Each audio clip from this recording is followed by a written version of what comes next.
అందరికీ నమస్కారం అండి. ఈరోజు బండార్లంకలో గుబ్బల పల్లమ్మ గారి సంవత్సరకం కారణంగా బంధుమిత్రులందరికీ భోజనాలు పెట్టుకోవడం జరిగింది. అందులో కొంతమందికి మిగిలిపోగా వాళ్ళు పడేయకుండా రిపోర్టర్ విష్ణు గారు, అలాగే రత్నభూమి రామకృష్ణ గారు జానీ భాషా సేవా సమితికి ఫోన్ చేయగా తక్షణమే మా వెహికల్ అక్కడికి వెళ్ళి అక్కడున్న ఫుడ్ని పార్సల్ చేసుకుని అమలాపురంలో పేద ప్రజలకు కూడా పంచడం జరిగింది.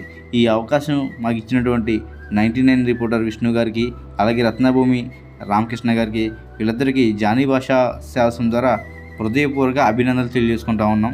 ఇలాగే ఎక్కడైనా సరే భోజనం మిగిలిపోతే మీరు పడేయకుండా జానీ భాషా సేవా సమితికి ఫోన్ చేస్తే కనుక ఇలా మా వెహికల్ అక్కడికి వచ్చి అక్కడున్న ఫుడ్ని పార్సల్ చేసుకుని పేద ప్రజలందరికీ కూడా పంచిపెట్టడం జరుగుతుంది.